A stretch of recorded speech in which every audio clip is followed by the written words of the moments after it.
There's an awful lot in the news at the moment about copyright, intellectual property around digital material. And there are some interesting legislative developments happening in Europe as well that we need to keep a close eye on, because a lot of industries, particularly the publishing industry, are scared witless about what might happen if they start opening up and releasing some of their materials in this way. So we're at a very interesting sort of watershed, I think, as to where this will go. Now, many of us that are supporting students as well try and encourage them to avoid plagiarism by teaching them great information management skills and at least citation, basic citation about where they found the material that they're using in their assignments and their work.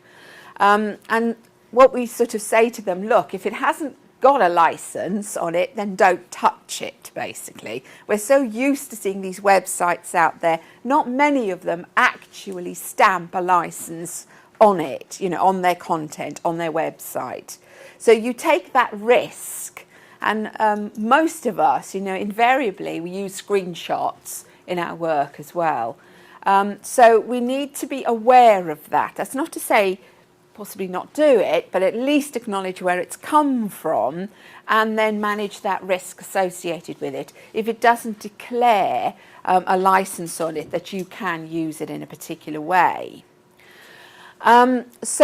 This morning we're actually going to look about various ways of finding places where you can find relevant open educational resources, and some very basic criteria that you can begin to evaluate open educational resources. The library staff here at the Open University developed an open package of resources for information management skills called Safari. And so what we've done is adapted some of the evaluation criteria that we use in that programme to fit with open educational resources. So the first part will be a presentation introducing you to some resources, and the second part will actually then, it'll be over to you so that you can start searching and finding some of these open educational resources on a topic of your own choosing. Choosing two of the specialist engines, search engines that you'll see this morning, and using the checklist that we encourage people to use when they're evaluating what they find once they've got their results. And then we're finally going to end up, we might cut this short depending on what the time is like, sharing your experiences this morning of using some of these tools. It is still quite crude out there, so just be aware of that. Nobody has found the silver bullet here about searching and finding things quickly that you need. Part of it is because of the sheer volume of information and artefacts that are published out there. The other part is, getting back to librarian skills here, is about describing the properties and attributes and structures of these things. So it's down to that good old M word, the metadata word, that people are either very enthusiastic about or glaze over altogether. But without good metadata, this really doesn't work very effectively. And a lot of the metadata that are in things like the JORAM are very specific fields. It's a basic standard way of describing learning objects that they've used. But of course, it's just searching those basic fields. What's coming on behind this is moves more to linking things through the use of semantic tools and technologies. But again, it's still very, very early days. And what some of the newer technologies have been trying to do is actually match up. So, for example, if you have a researcher that's published a lot of research work in a repository, but also published a data set or whatever in a repository that's held in the States, they will try to link those things together. So you're actually getting much more of an association, if you like, of all the materials that researcher has had anything to do with. It might link you to the research groups, other publications, Amazon, where you can buy the book, all these things. So that is coming, that is the future. But that's dependent, again, on good metadata, beyond just basic text mining. So watch this space. It is not a fine art at the moment. You know, there is no one panacea with this. Okay, now just to give you an example of how you can support back in your institutions, what the library staff here have done is create an area on the intranet, particularly targeting module teams here. So module teams are those that are brought together. A course goes through a very rigorous business appraisal, marketing, all sorts of things. When it finally gets approval, you know, they're looking at the pedagogy. They're looking at how the students are going to be learning, what they're intending to deliver as part of that course. And there'll be a mix of content and a mix of skill building. So what we've done here is actually give the module team some information and some links to help them when they're trying to think about how they might use open educational resources in the context of developing learning packages and materials. And it's part of a whole range of things that we offer information and advice on. It is much more targeted at the internal audience. Okay, this is not available outside. But it's proved useful. So if people want to use the materials in workshops within the module teams, then they can do. So we found it is a great way to disseminate information and get the debate being engaged with, at least, in terms of how they can use open educational resources with the students. And we have a very specific page here. What are they? Why use them? Where can I find them? How do I evaluate them? And examples of good practice. And what we look to here is the external environment as much as internal use as well. We're trying to drive up awareness of how it's been successful where we've reused and readapted things in our internal practice, as much as of finding out where what everybody else has been up to. There tends to be far more of a trend towards publishing. You know, people create and publish rather than take down and reuse and actually say to people how they've reused it. So there still is that missing link, really, between the actual doing of it and reflective practice. Because the value of this is not just simply in the publication of the content, the finding of the content. It's about what happens to it then. How do the students engage with it? What's happened? How do you build value around it? And I think that is coming right back to the heart of behaviour and practice and teaching practice and reflective practice around how this can change what you're doing and change the relationships that you've got as well with your learners. And where can I find out more? There's lots of information available out there on the web. And if you haven't already seen it, this is a great place to start. So if you go to the JISC info kit, it's got lots of really practical things that you can use. Again, there's a lot of material that you can use simply marketing it back at home. And also you've got some myths in here, and there's a section on finding OERs, because I think a lot of people get frightened off with these open educational resources as well. They tend to think that they're giving away all their intellectual property and their content. And we can see that actually it can work at an incredible level. If you look at the practice for, say, MITx, they've just published all of their teaching content online to the world. That is an amazing step forward. Because they see that the value is not just simply in the content, it's about the engagement around the content and the learning and the relationships that you have with those people that are learning with it. So take some time in your session to go and have a look at that. And there is a particular page in the info kits just on search engines.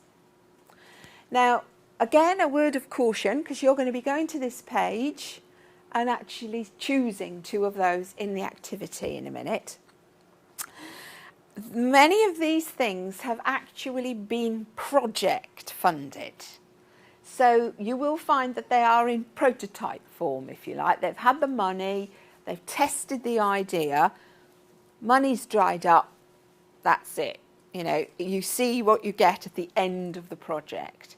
And that is another key concern and a risk around all of this, is the sustainability of it. But we need to do all of these things, if you like, because it's about testing with the users at the end of the day and what they feel is of value. You've seen the power of Google. I mean, it came from nowhere, and it's in everybody's language now. It's in everyone's internet searching blood. So that the crowd drove that because it answered a need. It was simple, effective, or perceived to be simple and effective. So killer application. So many of these things take it as they are at the moment, because if the money's dried up and they haven't had any more sustained funding after the end of the project, it's just been left as it is. They've also now got some more information as well on the whole area of repositories. Now, repositories are literally, they are digital libraries. These are often contain not just metadata, like the old-fashioned library catalogue, where you had just the metadata and then links into the assets or whatever, wherever they were, whether they're available in a licensed third-party host space, or whether it's a physical book on the shelves. So these repositories often hold the artifact, so you don't have to go searching off for it or redirecting to it. It's there. But you need to understand the content types and what licenses there are around these. And it can be quite a challenge figuring out what all these Creative Commons licenses mean and how you can use it. And I don't know how many of you heard of the Hargreaves report. Anybody hear about Hargreaves? Well, you'll know there's the government want to sort of open up some areas, particularly to education, and a lot of the people who own the intellectual property, the publishers, things, want to sort of hang on to it because they're afraid of what might happen if they open the floodgates. So the Parliament is seeking consultation at the moment over this very thing. And the Open University has been quite vocal in feeding back amongst many. And you can see a lot of the responses are available on the web. So interoperability and integration, these are key things for us. Anybody who's been involved in e-books at the moment and knows what a huge headache they are, because unless people adopt certain standards, again, you can't find them, or the interfaces all look different. Some you can download, some you can't, only print one page at a time. It's a nightmare. So unless we really buy into the whole global vision of these things and adopt and use those standards in creating and in describing them, which is fundamental then to people being able to find them, then we're not going to get very far. Okay? So there's a huge movement ongoing again to adopt these standards. And so people can do what they say, harvest the metadata.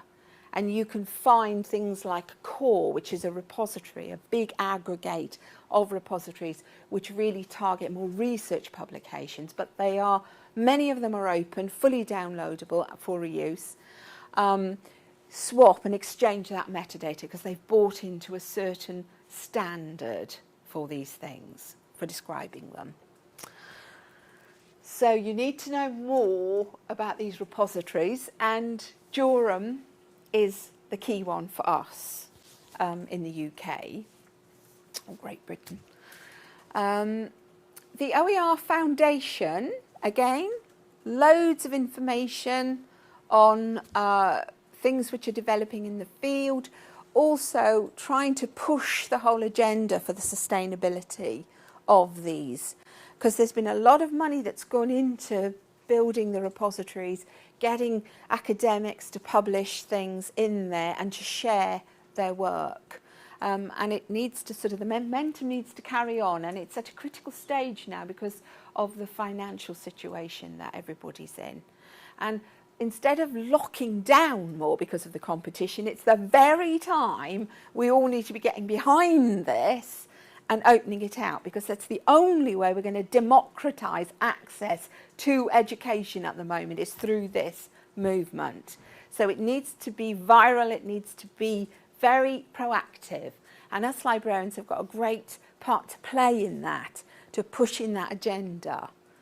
Otherwise, none of us will be able to afford to be educated anymore, the way that things are carrying on.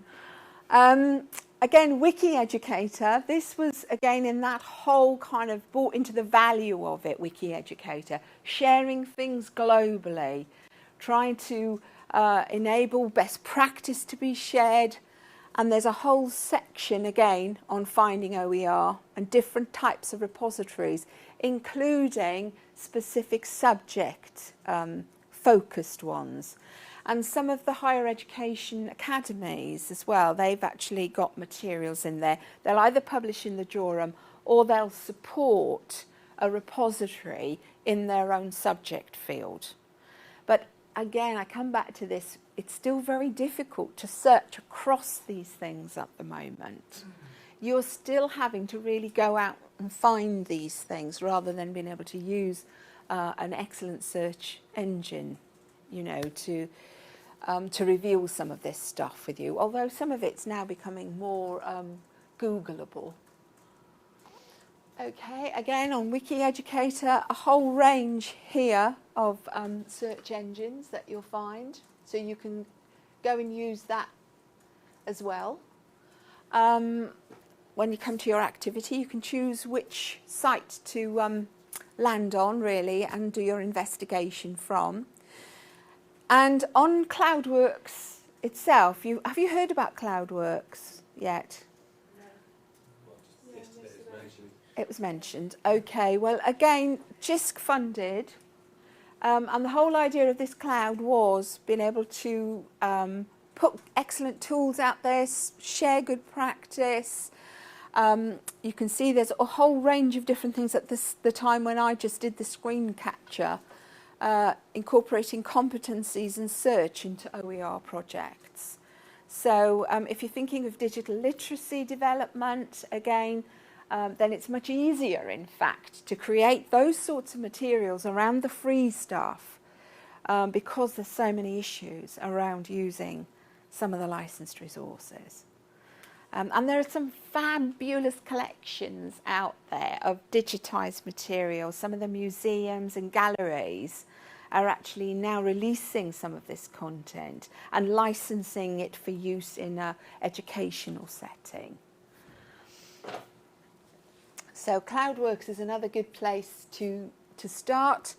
And again, you can see I've just done a very simple search on finding OER on it, and there's all sorts of information you can find on their projects, international projects as well, so in particular country settings, trends, a whole range of things to keep up to date with what's happening in the field. And you will be going into lab space, I think, this morning as well. I think that's the next thing on the agenda after this session. So you'll have an opportunity as well to see what's in there, what we've published in there. And again, some of the librarians have been involved in sharing some of the Safari work, actually publishing it in that space within the subject areas as well. And we hope to do more in this field as we start moving and broadening out from just simple information literacy into digital literacy. And there's so much information that everybody needs to arm themselves with here in terms of managing risk, identity management, you know, privacy, all these key things which now affect all of us, and so that we can become really effective digital citizens. And here we go, here's the Jorum. So this particular day when I did this screen capture, they'd actually published a Harvard referencing tutorial. Now, how many of us create these things? Every single institution has probably got its version of this. So how much effort is going into that?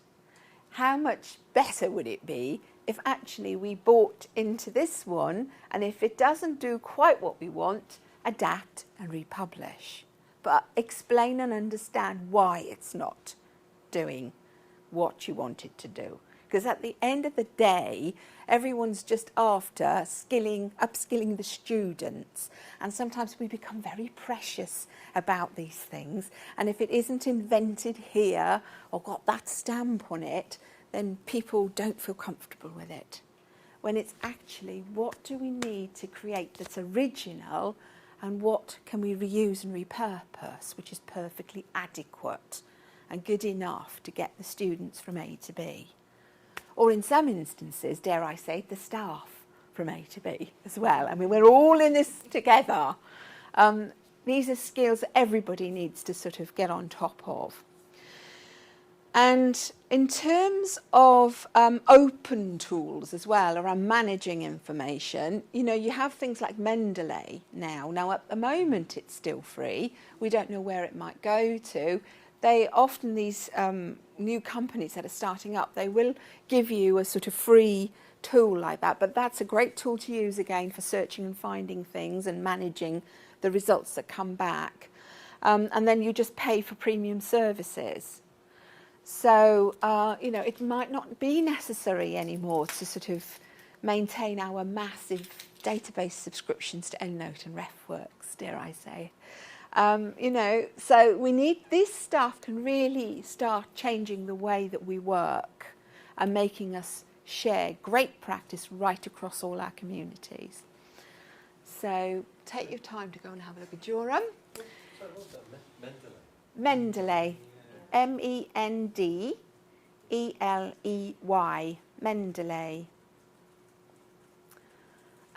These lads are working very, very hard in the semantic technology field as well. So they're about associations and linking data, linking metadata. And you'll hear more and more and more about this linked data, linked and open data. The government, funnily enough, are very much behind publishing the data in an open way. And there's tremendous potential for sharing this data because we can build new services on this data. You know, you can envisage them publishing a data set on declining industry in Newcastle or whatever, understanding where the new money's coming from, where the regeneration's coming from, and then colleges and universities and schools getting behind that and understanding how they need to change their curriculum and answer the local job market needs. So these things can mobilise change if used effectively. OER Commons, again, you can see there's so much out there for you to find information on this. And this was quite popular as well with our students for a long time, the 100 best open educational resources on the web. So again, these have been peer reviewed. Not all of the stuff that you're going to find in these repositories are subject to peer review. But if they have, there's usually some annotation around them. There's usually some commentary around them. So a bit like your Amazon, you know, so-and-so liked this, you like that. So, you know, a bit of caution really, review. It might not be right for you, but if it's not right for you, just don't throw it away, improve it and put it back. Okay, now we're going to move into the activity in a minute. And these are the very basic criteria that we developed. We didn't want to go, have a master's or a PhD in finding and evaluating OER. We were about practical things that people need to apply. So the key thing around the accuracy. So as I say, not everything is subject to peer review, and it's important that you know where it's come from, the authenticity, if you like, of who's published it. So that you feel fairly confident that you can use it. The reputation of the author or the institution. Some people are making their reputations, their academic reputations on this. Our own Martin Weller is a prime example. So just the new kind of academic reputation is just as much about sharing and publishing out there in a global network as it is about publishing the latest book. And we may well find that things like the ref changes in order to incorporate some of this stuff. And that again will bring a massive challenge to the publishing industry, if that was to really blow the lid off that. The standard of technical production is becoming increasingly important. We all have a duty to ensure that the materials we create are accessible. So if they're not accessible again, and you have skills, why not make it accessible and republish if it's not quite as it should be? And fitness for purpose. This is the biggest one, I think, the biggest stumbling block that we find. We can find all sorts of things, but when you go in there, it isn't quite at the right level, or it's not quite right for whatever reason. So, but rather than throw it out, build on it, publish, put it back, get this whole transactional economy going, and to make sure that there are clear rights declarations on it. You are only safe to reuse and repurpose if it states that. Everything else got a bit of a government health warning on it. Okay, and quality considerations. There's a whole range of information and things that JISC have actually published on this. They've poured, hundreds of thousands of pounds into these initiatives because they've bought into the value of them.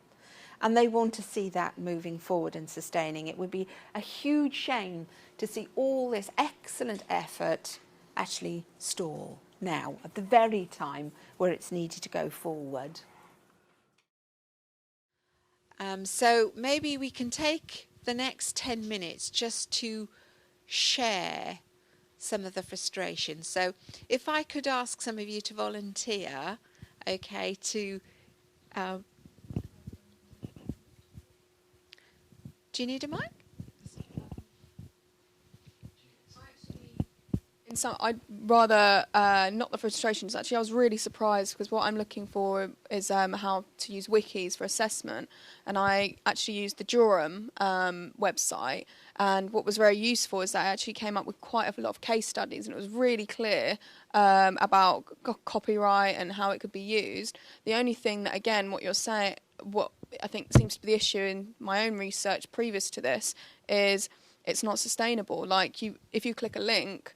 And they'll say, look at this link for the project proposal, the link's broken, or it's behind a logging screen, that's what I found. But I did actually find that was very, very useful, and it's very user-friendly, so that's something I will be using again. But I think that is the issue, is it's the sustainability of these resources. Yes. And I think while it is beneficial to do a lot of research, sometimes it's the issue of, well, do I instead just create my own resources instead of having to research, because researching sometimes actually takes longer than actually creating your own. So I think that's what seems to be coming up quite a lot, really.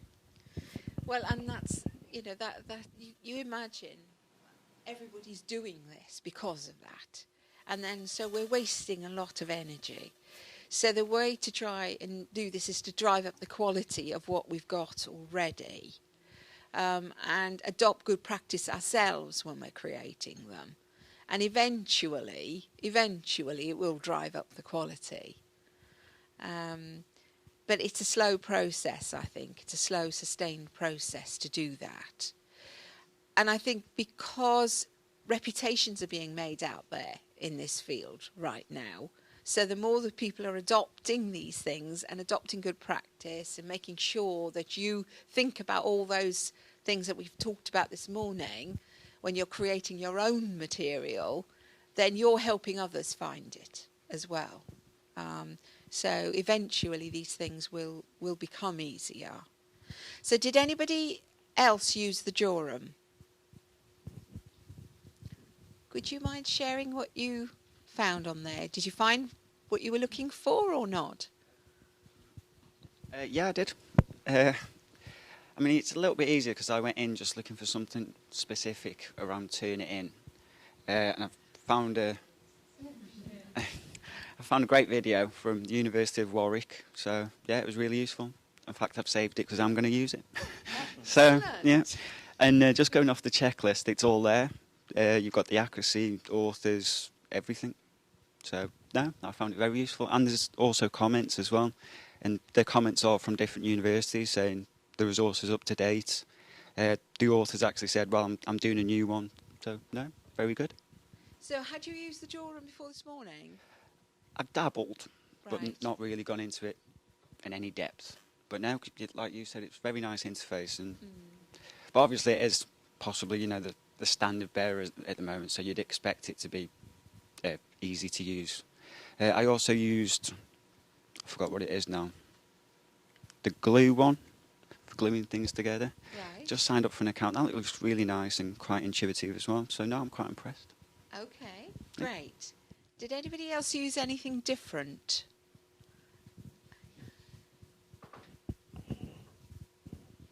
Hi.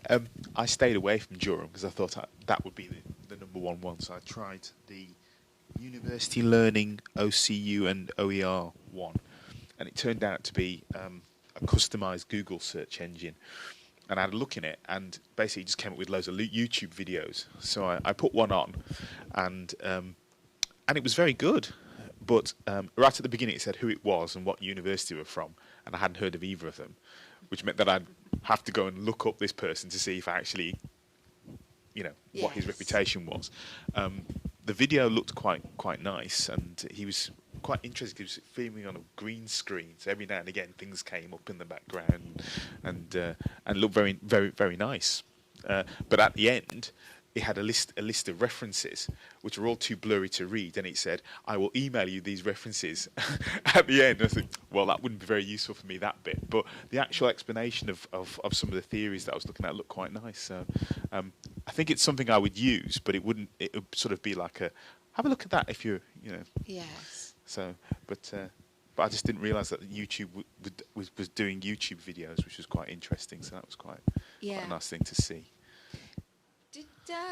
Did you come across anything on the licensing side? There was nothing on licensing. Well, that was the thing, because it was YouTube. I actually wrote a question.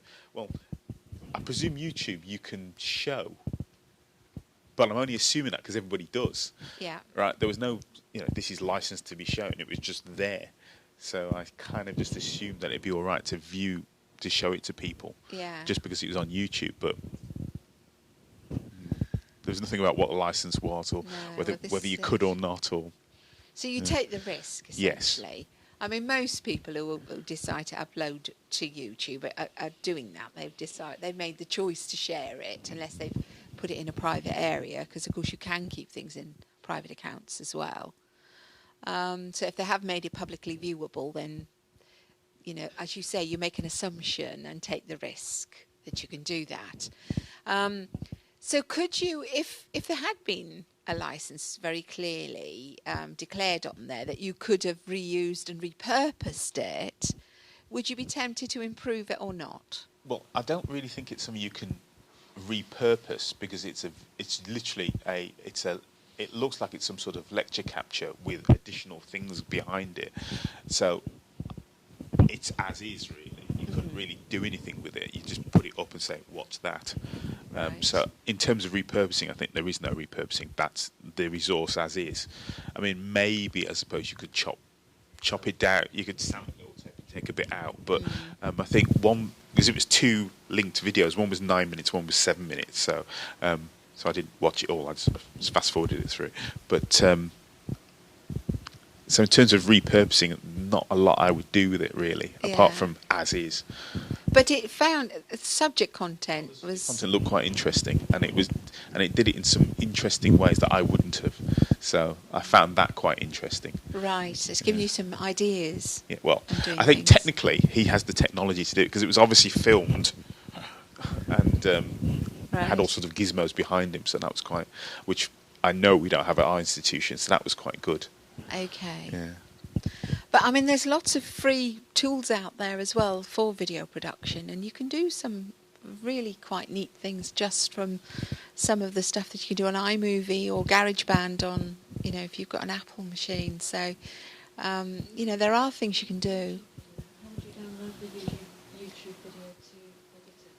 Well, you Editor actually within YouTube itself, there's underneath when you click there's like expand the information. It says something like standard YouTube license, which means you can't actually reuse it. You can show it, but you can't reuse it or re-edit it.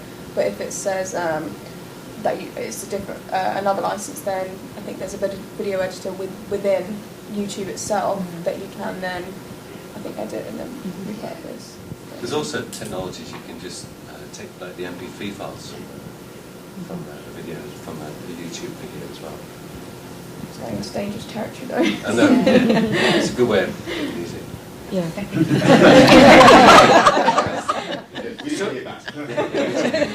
Oh, you've heard that? Yeah.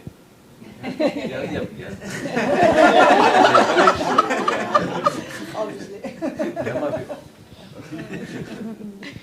So has anybody got anything else that they'd like to share in that exercise? I used Expert. Very challenging search engine. I ended up with hundreds of results. Only the first page, and if I'm generous, I would say the second page could be relevant somehow. And I was searching for finding keywords. Finding keywords or finding information for assignments. Initially, the search was very, well, with some thousands of results, so I restricted it with advanced search. And I found just hundreds. But as I said, only the first 2 pages were worthwhile, worth checking. So I ended up with Open University material. Obviously, it is high quality. It is. It has learning outcomes in terms of pedagogy. Doesn't show how much time required. Right. In terms of my situation, my environment, although it's pretty similar, I would say that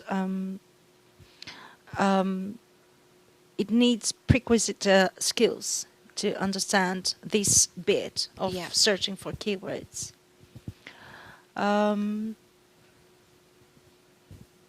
It's not jargon-free. Right. So I would need probably a separate Glossary or something, or I should explain first the terms and then use this material to expand it. Yes. Accessible, obviously it is, which is one of my main considerations always. So it's clear navigation, but it's too wordy, although it has bullets. Right. It's too wordy, and people tend to have this fatigue reading or scanning online. Yes. Just scanning through. So even for me, I'm reading all day through, apart from the hours I'm sleeping, very few. Even for me, it's difficult to go through all the content. When I see it, I'm scared, and I say, oh dear, it's a lot. Yes. And I think this would be a burden to adapt it as it is. and it hasn't any interactivity. So I need to do something to engage people with it, to make it more interactive. But other than that, and of course, the good thing, license, is very stated, very clearly stated. So that's a very good thing. Yeah. But expert is very challenging, and I assume that they have strong metadata behind. Again, I'm a bit obsessive with metadata. Even for small learning objects I'm creating, I apply metadata, and not on the same learning object, but also in a different form, in case my colleagues need to make them searchable. Yes. And I have applied a scheme Dublin Core with something else. So I assume expert has metadata as well. Yes. Why it's so difficult to, what people are putting in this metadata, how they describe the source. I don't get it really, because I'm getting headline results and none of them are relevant. Well, again, this is it's tricky, isn't it? It's how it's mining, basically, how it's actually mining and matching, and this is what the difference is with something like, you know, the basic Google search, which is just mining for free text words or whatever, and some of the more semantic approaches, which are targeting very much the linked relationships between those fields and what they're describing.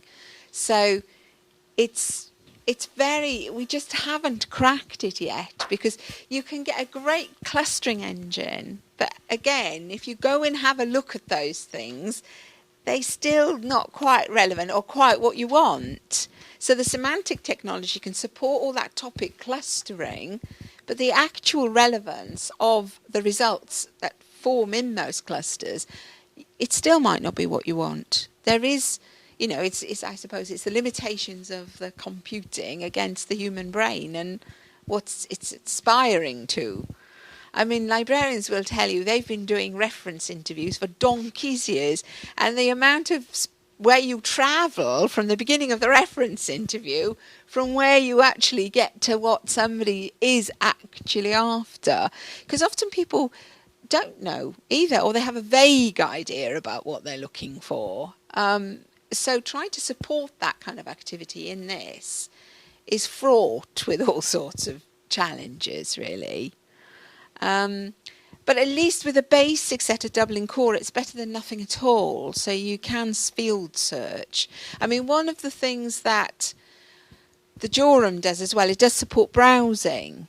So, you know, most of you, I guess, today have taken the keyword search approach. You've just typed in words into the search box. But you can do that as well with good repositories that have used a whole range of vocabularies, and that will also help with relevance.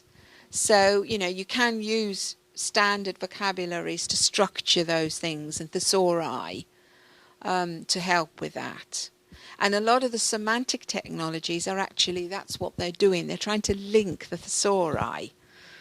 So they're what they call ontologies. So, you know, that's why they're hoping that eventually this will bring more accurate clustering rather than just text mining, free text mining.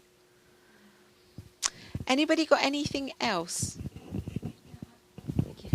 I deliberately chose things I hadn't heard about. So I first tried, scroll down, Discover Ed. And I was looking for curriculum design in higher education. And all the resources I found were about the use of OERs rather than links to OERs. So I had to give up that search engine. So I then decided to play safe and go to OER Commons. And I changed to looking for assessment and feedback in higher education. And I have found something, but I just wanted to share the tags with you, if I can find it again. So I found an item called Assessment Strategies to Provide Feedback for Post-Secondary Education. I had to learn that my term higher education wasn't relevant. But the tags are Blackboard, distance education, faculty development, and online teaching. So, and the resource just seemed to be one page describing an exercise with no information about what the exercise was. Mm-hmm. So although it's tagged for attribution and no strings attached, I'm not really sure how I can use this.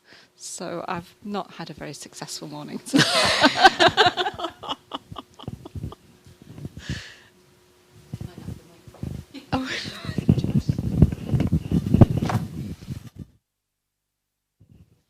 Hi. I did a similar sort of thing. I thought I'd try something that I hadn't used before. So I looked at the OER Commons, and I was a little bit confused about what this no strings attached was, because obviously you get very used to seeing the Creative Commons, and then underneath the no strings attached you see the Creative Commons, so you're kind of aware of what that is.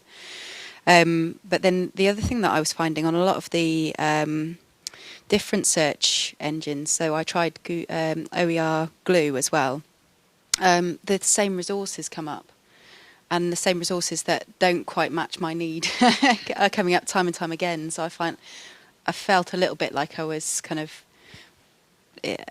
perhaps wasting my time a little bit going through these search engines, which was one of my little bugbears.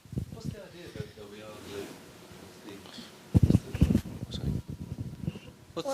Is it sort of like to take existing OERs and somehow stick them together? Yes, I think because of this problem of clustering content and being able to find, because things are in different repositories, so it's trying to at least bring them together. So if you're searching in one topic, assessment or peer assessment, and you've got things in a whole pile of places, it is trying to link them, cluster them together, and bring them to you.